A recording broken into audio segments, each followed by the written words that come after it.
Yes, up to this diagram we have covered, if I am not wrong. यहाँ तक हमारा काम हो गया था. Now let us start the next part. Yes.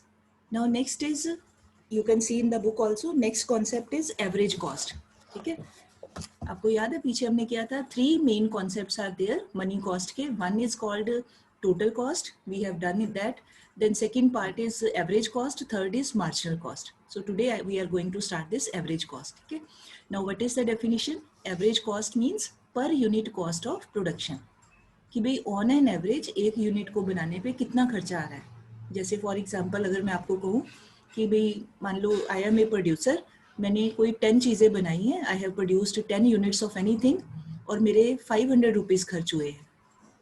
ठीक है, फिर से सुनो. आई एम सेइंग कि I am a producer and I have produced 10 units of any commodity and total money which has been spent by me that is 500.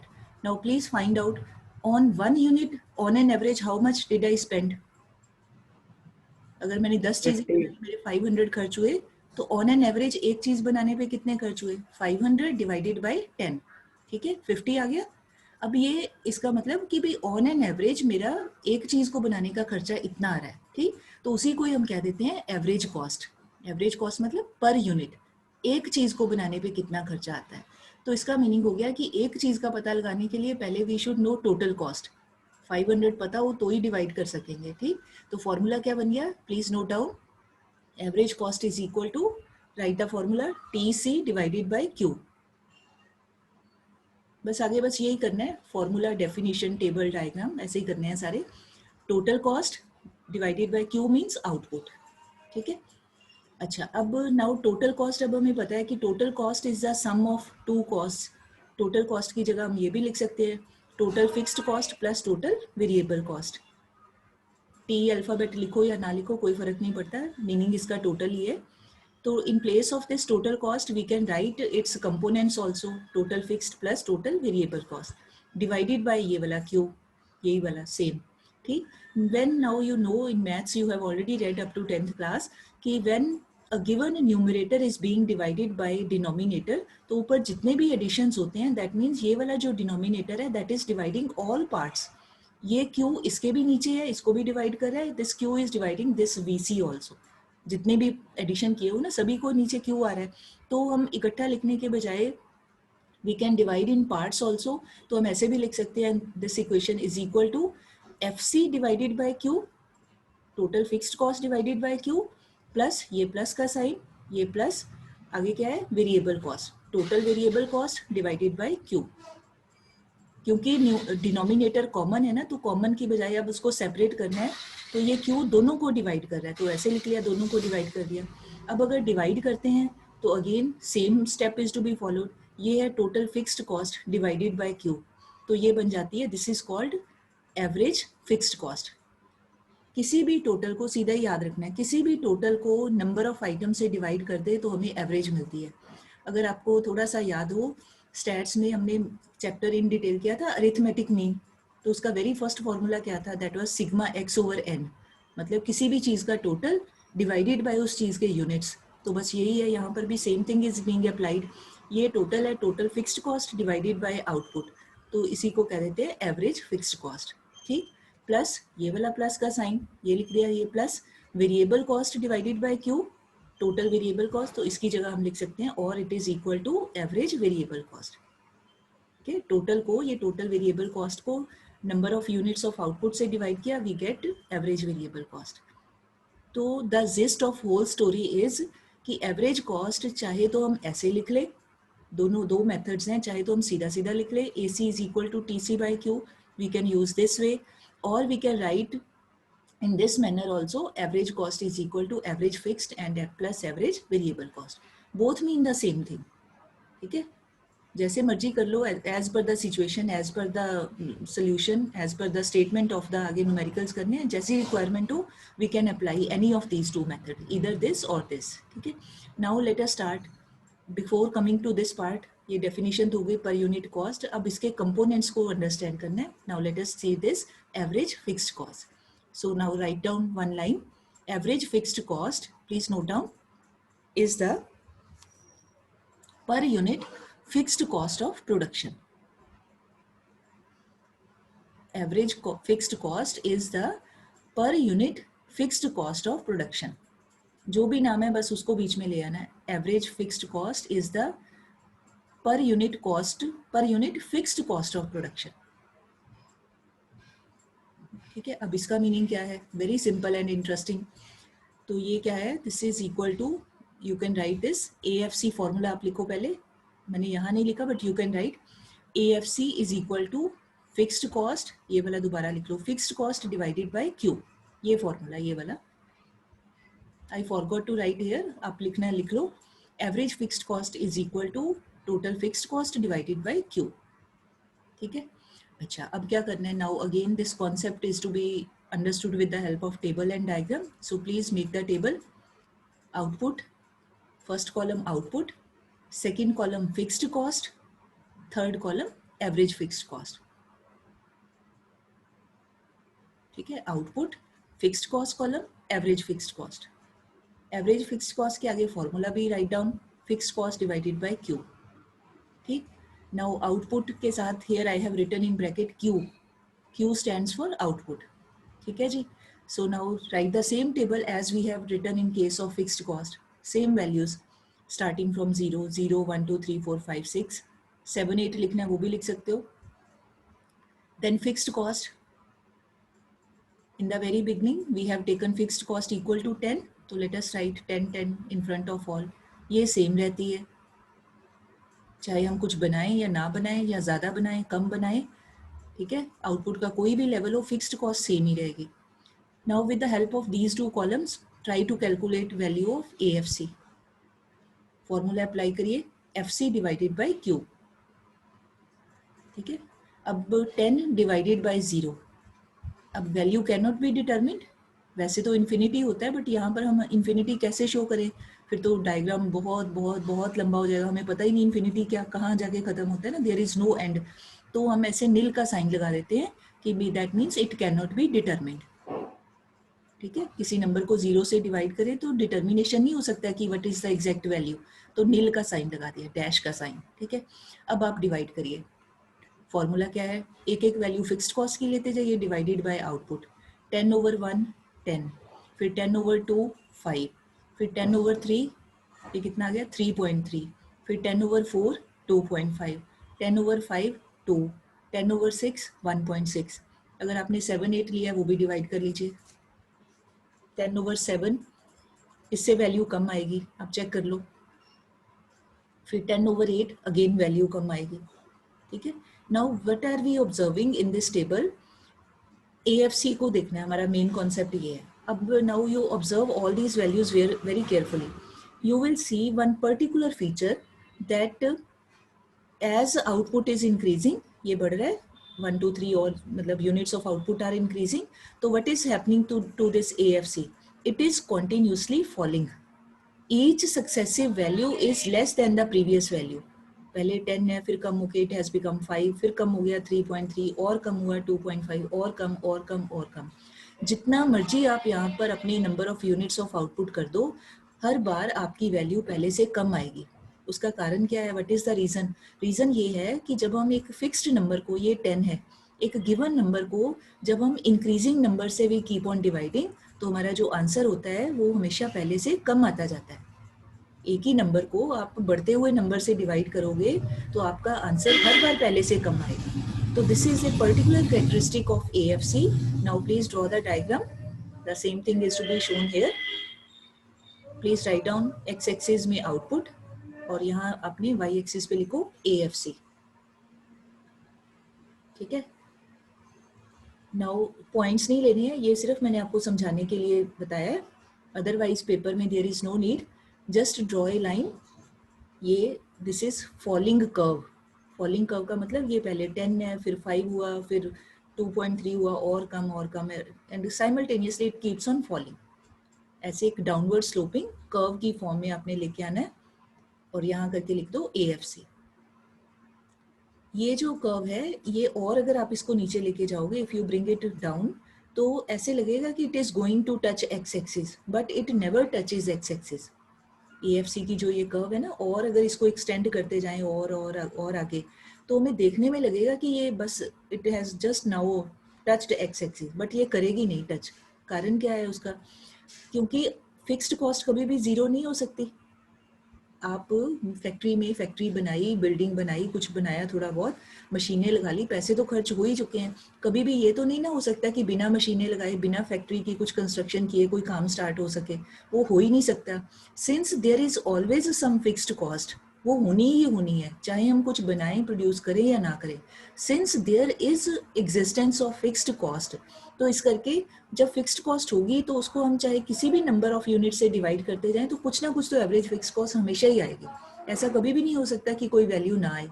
क्या होगा? ज़्यादा से ज़्यादा पॉइंट जीरो पॉइंट कुछ, फिर 0.01, 0.001, 0.0000, आगे कितनी जीरो लेते जाओ, कुछ ना कुछ तो वैल्यू आएगी ना। क्योंकि क्यों आएगी? क्योंकि ये फिक्स्ड कॉस्ट है ही है, ये रहनी ही है, और हम इंक्रीजिंग नंबर से डिवाइड करेंगे तो some value is bound to be there. तो देखने में ऐसे लगता है कि ये बस ये टच ही करने वाली है, बट ये कभी टच नहीं करती है एक्स एक्सिस को। ठीक है, ये इसका स्पेशल फीचर है। नाउ कमिंग टू द, ये हो गया हमारा दिस फर्स्ट पार्ट। ठीक, now second part, ABC. Now please right the same way definition. Average variable cost means पर unit variable cost of production. Per unit word लगा देना है साथ में, आगे जो भी टर्म है उसी का नाम, पर unit variable cost of production. ठीक है, एक यूनिट बनाए ऑन एन एवरेज तो कितनी वेरिएबल कॉस्ट आएगी उसी को बोल देते हैं पर unit variable cost of production, that is average variable cost. Formula you can write here, that is equal to VC divided by Q. Total variable cost, यही वाला formula, total variable cost divided by Q. ठीक है, now again let us make the table and diagram. Please draw, make table firstly output. बेटे आपने notice किया होगा ये chapter में जो थ्योरी पार्ट है उसमें तीन, basically three things are coming. For one definition है, उसके बाद टेबल है, उसके बाद डायग्राम है, फिर उसी की हेल्प से हम अंडरस्टैंड करते हैं। ठीक है, तो ये एक पर्टिकुलर इंटरेस्टिंग वे है इस चैप्टर का। So output starts from 0, 1, 2, 3, 4, 7, 8। ठीक है, and variable cost. I hope you would have learned these values 0, 10, 18, 24, 28, 32, 38, 46 and 62। Now निकालना क्या है हमने? Average variable cost. Now find out, formula क्या है? Variable cost divided by Q. Now each value of variable cost is to be divided by this output. ठीक है, corresponding 0 divided by 0, that means 0 है ना। 0 को 0 से डिवाइड करें तो 0 ही है, तो 0 लिख दिया। अब वैल्यू क्या है? 10, 10 डिवाइडेड बाय 1, 10 आ गया। देन 18 डिवाइडेड बाय 2, 9, फिर 24 divided by 3, 8, 28 divided by 4, 7, 32 divided by 5, आप प्लीज़ चेक करते जाओ ध्यान से।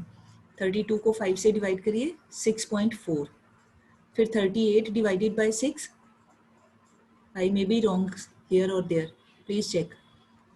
38 डिवाइडेड बाय 6, 6.3 आता है। देन 46 डिवाइडेड बाय 7, 6.5, फिर 62 डिवाइडेड बाय 8, 7.6। ठीक है, ये बनाने के बाद now you try to find out the features और करेक्टरिस्टिक्स या observations which we have seen in this column of ABC. Feature का मतलब कि हमें क्या दिखाई दे रहा है, व्हाट आर वी ऑब्जर्विंग। तो हमें तीन चीज़ें दिखाई दे रही हैं। एक क्या दिख रहा है कि पहले क्या है, as output is being increased, थोड़ा थोड़ा बढ़ाते हैं आउटपुट को, तो what is happening in the beginning, average variable cost is also declining, ये कम हो रही है। जैसे जैसे ये देखो 1, 2, 3, 4 आउटपुट बढ़ रहा है, बट उसके कंपैरेटिवली ये एवरेज वेरिएबल कॉस्ट पहले से कम होती जा रही है। 10 होगी, फिर 9 होगी, 8, 7 कम होती जा रही है। तो ये इसका फर्स्ट पार्ट हो गया। ठीक, उसके बाद फिर एक आ जाता है इसका मिनिमम पॉइंट, ये व्हेन आउटपुट इज 6 यूनिट्स, तो मिनिमम वैल्यू होगी एवरेज वेरिएबल कॉस्ट की 6.3 मिनिमम वैल्यू। ठीक है जी, उसके बाद फिर अगर और more output is being increased, now another interesting feature is being observed. अब एक मिनिमम पॉइंट के बाद भी अगर आउटपुट को इंक्रीज करते हैं तो ये जो एवरेज वेरिएबल कॉस्ट है इट स्टार्ट्स इंक्रीजिंग। ये वैल्यू हो गई ना, पहले 6.3 है, फिर बढ़ के 6.5, 7.6 हो गई। अगर हम और भी लंबा लें ना, 9, 10 इधर वैल्यूज लें, मतलब जो भी हो हमारे एग्जाम्पल के अकॉर्डिंग, तो ये वैल्यू एवरेज वेरिएबल कॉस्ट की it will keep on increasing. अब इसका मीनिंग क्या है? Let us try to understand with the help of diagram. Please draw it. यहाँ आउटपुट ही लेना है, एक्स एक्सिस पे always output is to be taken, Y axis पे वो चीज़ ले लेनी है जो हम दिखाना चाहते हैं. अब यहाँ पे in this diagram we want to show ABC, तो let us write here ABC. So now if we plot these values ना, अपने पॉइंट नहीं लगाने हैं, ये तो वैसे आपको समझाने के लिए किए हैं, but otherwise no need of plotting the points. But if we draw the diagram on the basis of these values we will get this type of shape. ये देखो ऊपर से ऐसे स्टार्ट करनी है. ये ऐसे है जैसे हमारा होता है ना in English you alphabet. Alphabet you की शेप होती है ना, पहले कम हो रहा है, फिर ये मिनिमम हो गया, उसके बाद ये इंक्रीज करना स्टार्ट कर दिया. Firstly draw this and here you write down ABC. This is the shape of our average variable cost. Looks like U alphabet of English language. ठीक है. Now let us try इसका meaning क्या है. इसका meaning है ये जो dotted lines हैं, only to explain to you I have made these lines, otherwise there is no need. ये मान लो 1 यूनिट ऑफ आउटपुट है, ऐसे मतलब ये 0 है ना, 0 1 2 3 4 ऐसे यूनिट्स जा रहे हैं. तो होता क्या है, जब इनिशियली आउटपुट इंक्रीज करते हैं तो एवरेज वेरिएबल कॉस्ट ये कम हो रही है, ऊपर से नीचे की ओर आ रही है, इट इज़ डाउनवर्ड फॉलिंग. मतलब ये कि हमारी वेरिएबल कॉस्ट एफिशिएंटली यूज़ हो रही है, हमें फ़ायदा हो रहा है, शुरू में फ़ायदा होता है, हमारी ये average variable cost on an average हमारे खर्चे कम पड़ते हैं. ठीक है, तो ये कम होती जाती है. फिर ये आ गया हमारा मिनिमम पॉइंट कि मिनिमम पॉसिबल, कि ऑन एन एवरेज हमारा जो वेरिएबल कॉस्ट है वो यहाँ पर मिनिमम पॉसिबल. ठीक, बट उसके बाद भी if we keep on increasing our this output, तो हमारा ये मिनिमम के बाद फिर देन इट स्टार्ट्स इंक्रीजिंग, ये हमारी एवरेज वेरिएबल कॉस्ट बढ़ती जाती है. ठीक है जी, ये हमारी होगी एवरेज वेरिएबल कॉस्ट. तो 3 फीचर्स हो गए इसके कि in the beginning as output increases average variable cost falls, then it becomes number 2, it becomes minimum. Then next point you can make, after minimum point if still more production is being produced then average variable cost increases. ठीक है जी, बस इसका इतना ही करना है. Then now we have to, अभी हमने ये कर लिया, ये सेकंड कंपोनेंट ये वाला भी कर लिया. अभी हम यहाँ नहीं पहुँचे हैं, ये अभी हमारा मेन काम रहता है. ठीक है, तो नाउ लेट अस सी अभी हमने क्या बनाना है. यस, अभी we have to make this table of average cost. So please make this table. ये फॉर्मूला लिख दिया मैंने, AFC is equal to FC by Q, ये ABC. ठीक है, अब हमने बनाना क्या है, बुक में one word is written ATC या AC. तो ATC का मतलब होता है एवरेज टोटल कॉस्ट. ठीक है, तो that is nothing else, no need of confusion, average total cost को ही एवरेज कॉस्ट कहते हैं. ठीक है, तो बुक में कहीं पर ATC भी लिखा हो, that is nothing else but it is only average cost. तो मैंने ध्यान, I have written both so that you can remember. ATC लिखा हो या AC लिखा हो, दोनों का मीनिंग एक ही है, that is equal to TC by Q. ठीक है, या ये दोनों एवरेजेस का एडिशन, दोनों तरह से निकाल सकते हैं. सो अब क्या करना है हमने, अब हमने दोनों ये जो ये वाला पॉइंट है हमारा AC, इसकी वैल्यू को लेके आना है. So please make the same table. अब देखो क्या करना है, आउटपुट यूनिट 0 से लेके 8 तक, Q मीन्स आउटपुट. ठीक है, फिर आप बनाओ फिक्स्ड कॉस्ट का कॉलम. कॉलम वही रखनी है, that's why I told in the beginning कि बस आप एक बार फिक्स्ड और वेरिएबल याद कर लो, बाकी सारे आप अपने आप बना सकते हैं. Fixed cost same 10 10 10. Then variable cost same values as we have taken in variable cost example, 0 10 18 24 28 32 38 46 62. ठीक है जी, now I request you to calculate. आप पहले करके then cross check from the screen. अब टोटल कॉस्ट निकालिए. Total cost is the sum of these fixed and variable, पहले ये निकालो. ठीक है, फिर आप निकालो AFC, फिर ABC, फिर आप एवरेज कॉस्ट निकालिए. Please try to do yourself. After doing, then you can cross check with this table. In the meantime, let me see all the students who is doing and who is not doing.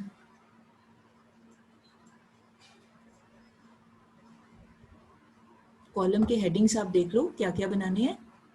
एक बनाना है total cost FC plus VC करके, फिर you find AFC, then you find ABC, then in the end we have to come to this term AC या ATC, same thing.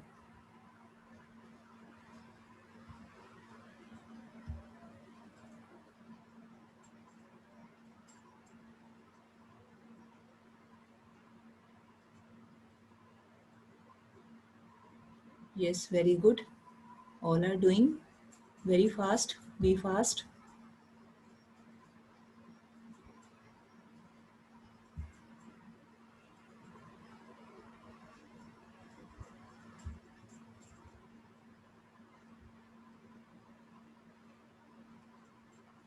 Damanpreet Kaur, your video is not coming with it.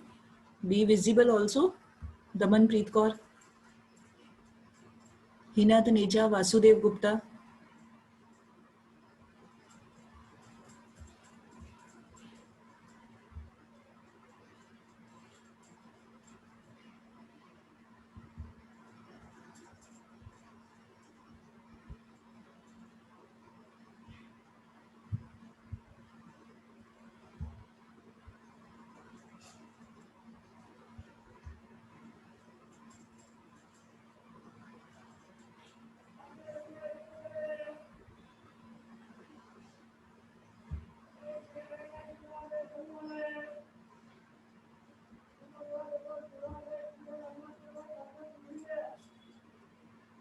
ठीक है जी, all values are coming. अब when you come to this last column ना, AC का column, तो इसमें आप now you have two choices. चाहे तो आप सीधा कर लो AC is equal to TC divided by Q, ये वाला कॉलम, ये टोटल कॉस्ट डिवाइडेड बाय ये कॉलम Q कॉलम. अगर तो आप ऐसे करते हो total cost divided by Q, तो then you will get all these values 20, 14, 11.3, 9.5, 8.48, 8 and 9. ठीक है, ये वैल्यूज आती हैं. बट इन केस आप दूसरी तरह से करना चाहते हो, आप ये इन दोनों का एडिशन करना चाहते हो, ये AFC एंड ABC का, क्योंकि हम ये कह रहे हैं ना ऊपर चाहे ऐसे कर लो चाहे ऐसे कर लो सेम ही आएगा. तो if we add these two columns, अगर इसके हिसाब से चलते हैं तो यहाँ तक तो वैल्यूज हमारी ठीक आ जाती हैं, ये 2 + 6.4, 8.4. उसके बाद अगर करते हैं तो ये आता है 1.6 + 6.3, ये बनता है 7.9. ठीक है, फिर 1.4 + 6.5, तो ये आ जाता है अगेन 7.9, और ये आ जाता है 1.2 + 7.6, ये आता है 8.8. तो कोई घबराने की बात नहीं है. अब मैंने इस करके यहाँ साइड पे दोनों को लिख दिया ताकि आपको क्लियर हो जाए. रीज़न सिर्फ इतना ही है कि जब हम पॉइंट में लेते हैं तो पॉइंट में थोड़ा सा डिफरेंट आता है, क्योंकि हमने सिंगल डिजिट तक ही लिया है. अदरवाइज तो ये काफ़ी आगे तक 2-3 डिजिट्स भी जा सकते हैं. Since we are using only 1 digit after decimal point, तो इस करके थोड़ा सा फर्क आ रहा है. अदरवाइज बट इसको ओवरऑल देख लें हम लोग तो 7.9 ऑलमोस्ट नियर टू 8, क्योंकि हम एक डिजिट तक ही किया, हमने पूरा एग्जैक्ट आंसर नहीं निकाला था डिवाइड करते हुए, तो इस करके थोड़ा सा लाइट सा डिफरेंस हो सकता है. ठीक है, फिर 7.9 that means almost 8 and 8.8 almost 9. तो आपको कोई घबराने वाली बात नहीं है, कोई फर्क नहीं पड़ता, चाहे आप टोटल कॉस्ट को डिवाइड कर लो चाहे आप ऐसे निकाल लो, हार्डली मैटर्स.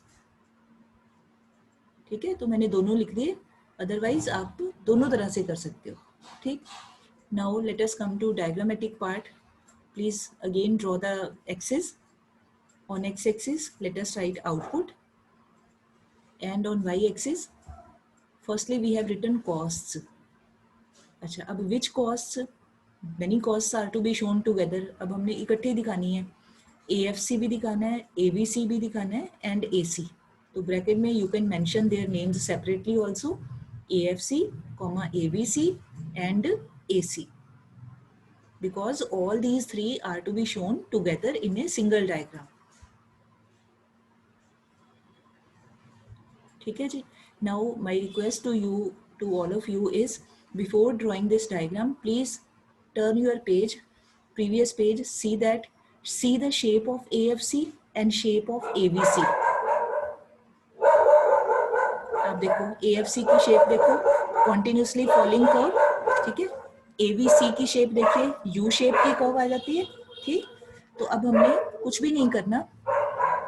हम कुछ भी नहीं करने का मतलब ये नहीं कि खाली बैठ जाना है, ये कहने का तरीका है सिर्फ, कुछ भी नहीं करने का मतलब है कि कुछ कोई खास काम नहीं है, ज़्यादा जोर नहीं लगेगा हमारा।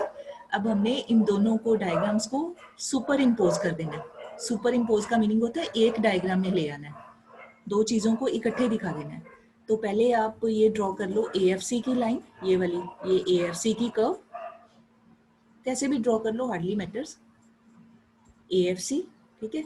फिर आपने ये ड्रॉ करना है ABC की कर्व, ये वाली, थोड़ा सा ये AFC से पहले स्टार्ट होगी इधर से, ठीक है। ये ABC की कर्व आपने ड्रॉ कर ली, ये U शेप वाली, ये वाली। ये जो थोड़ा सा डॉट आपको दिख रहा है, that is the that I have put here only to show you कि भी this is the minimum point of this ABC curve। जहाँ भी आपने बनाना है ना अपना डायग्राम, थोड़ा सा आपने ध्यान रखना है कि एक मिनिमम पॉइंट आपका जहाँ भी बनता है उसको थोड़ा सा पेंसिल से पॉइंट कर लेना, मतलब आपको दिख जाए, ठीक है। अब जब हम इन दोनों को ऐड करते हैं तो एवरेज कॉस्ट और एवरेज टोटल कॉस्ट, ये कर्व इन दोनों से ज़्यादा होगी, इन दोनों से बड़ी होगी। ये वाली जो वैल्यू है ना, ये दोनों AFC, आप ध्यान से देखो, ये AFC कॉलम, ABC कॉलम, इन दोनों के कंपैरेटिवली एवरेज कॉस्ट की वैल्यू ज़्यादा है। क्यों ज़्यादा है? बिकॉज ये दोनों का एडिशन है। तो जो भी वैल्यू बड़ी होती है, ज़्यादा होती है, obviously when we show it in the diagram, तो वो वैल्यू ऊपर आएगी। ज़्यादा तभी होगा ना, जैसे नीचे से ये स्टार्ट करते हैं ना, वाई एक्सिस में 1 2 3 4 5 ऐसे अपवर्ड इंक्रीज होता है। तो जो वैल्यू हमने बड़ी दिखानी है डायग्राम की फॉर्म में, वो वैल्यू हमारी ऊपर आएगी, वो कर्व ऊपर आएगी। बट उसकी भी जो शेप है that will also be U shape. But interesting point is कि आपने when you will draw, you will see यहाँ से ये एवरेज कॉस्ट और ये जो एवरेज वेरिएबल कॉस्ट का गैप है, ये गैप ज़्यादा दिखाना है, विड्थ ज़्यादा है। But as you move towards right side, ये मिनिमम पॉइंट के राइट साइड में जाते हैं ना, तो आप ध्यान से देखो, now this gap is decreasing, ये वाला गैप, इधर गैप ज़्यादा है, AC और ABC के बीच में विड्थ ज़्यादा है। But as we moving towards right side after reaching the minimum points, now see this gap, ये वाला गैप, ये गैप एज वी इंक्रीज और इसको बढ़ाते जाएं तो this gap will keep on falling, ये विड्थ कम होती जाएगी। अब आप चेक करो in your book, there is printing mistake. Book में जब आप चेक करो, देखो एक जैसा ही विड्थ दिया हुआ है, ऑलमोस्ट एक जैसा है, that diagram is wrong diagram, please cross that. जहाँ पर आपका ये टॉपिक है ना, एवरेज टोटल कॉस्ट और एवरेज कॉस्ट का जो डायग्राम बनाया हुआ है, ठीक है। Now please check, all are requested to check, because later on if you draw this book diagram तो then it will be crossed, no mark will be given to this because it is incorrect, गलत है ये,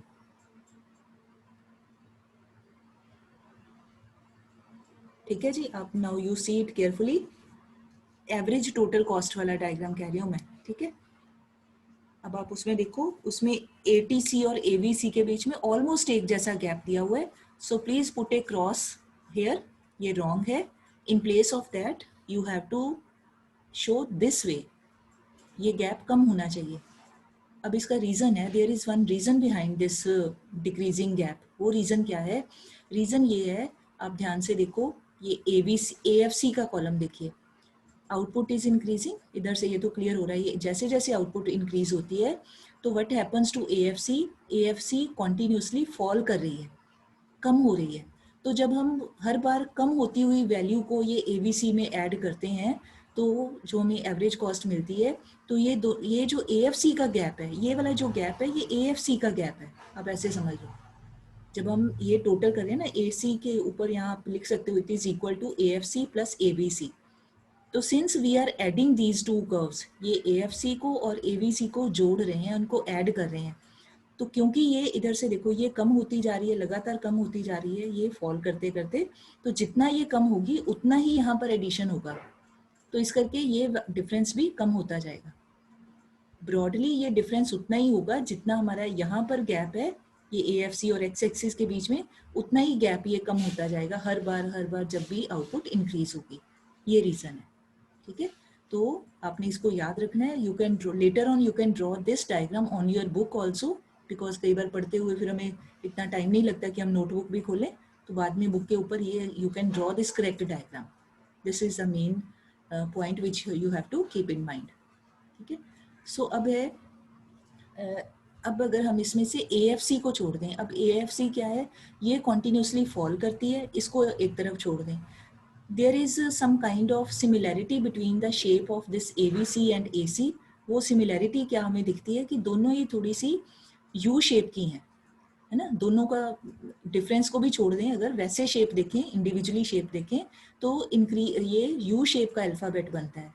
मतलब तो अब हमारा अगला जो पार्ट है, the heading which is given in the book, Y short run AC curve is U shaped. ये वाली जो एवरेज कॉस्ट की कर्व है, ये U शेप क्यों है. ठीक है, ये हमारा मेन क्वेश्चन है. तो let me see whether I have drawn it separately और not.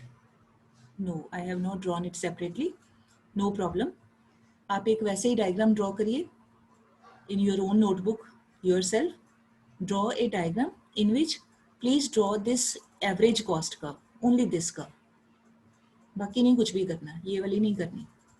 Only one, this average cost curve, U shape की average cost curve.